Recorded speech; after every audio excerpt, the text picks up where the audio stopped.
teman-teman, Shalom, perkenalkan nama saya Cecilia Ruth Erika, saya dari kelas AKT 23A dengan NPM 23412045. Nah, pada video kali ini, saya ingin menjelaskan mengenai orientasi perusahaan terhadap pasar dan pemasaran holistik. Nah, orientasi perusahaan terhadap pasar holistik adalah pendekatan yang mempertimbangkan keterkaitan berbagai aktivitas pemasaran dan dampaknya terhadap strategi bisnis secara keseluruhan. Konsep ini menekankan perlu upayanya terorganisasi di semua departemen dan pemangku kepentingan untuk menciptakan pengalaman pelanggan yang terpadu. Pemasaran holistik adalah strategi pemasaran yang berfokus pada keseluruhan bisnis sebagai satu kesatuan. Nah, adapun komponen pemasaran holistik. Yang pertama itu pemasaran internal, yaitu pasar holistik memandang pelanggan dalam dua jenis utama, yaitu internal dan eksternal. Pelanggan internal terdiri dari karyawan dan berperan penting dalam promosi. Lalu pemasaran internal berfokus pada memperlakukan karyawan sebagai pelanggan perusahaan dan membujuk mereka untuk mengikuti nilai-nilai inti perusahaan. Lalu yang kedua yaitu pemasaran hubungan, yaitu fokus pemasaran hubungan adalah mengembangkan hubungan dengan mitra, pesaing, karyawan, dan pelanggan saat ini maupun pelanggan potensial. Lalu yang ketiga yaitu pemasaran kemasyarakatan.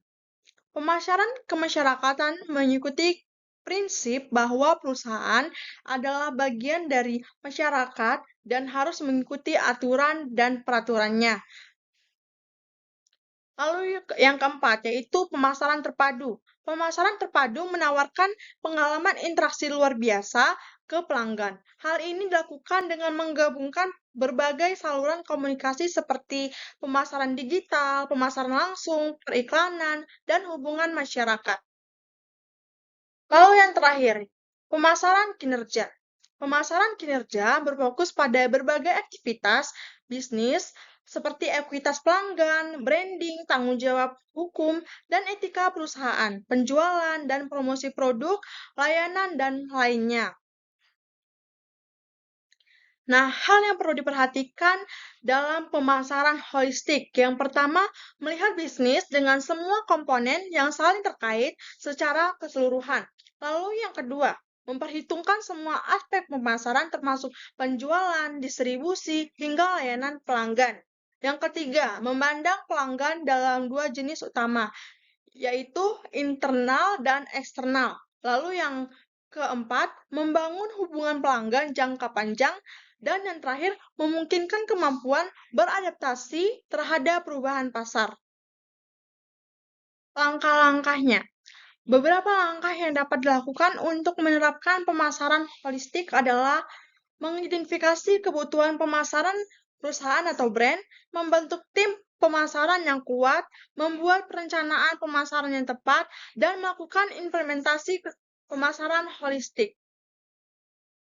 Adapun contohnya, contoh pemasaran holistik. Yang pertama, contoh pemasaran holistik Samsung. Samsung adalah perusahaan teknologi raksasa yang memproduksi produk-produk digital inovatif. Pesan inti dari perusahaan teknologi ini adalah melayani kebutuhan dan keinginan pelanggan. Lalu yang terakhir, contoh pemasaran holistik Starbucks.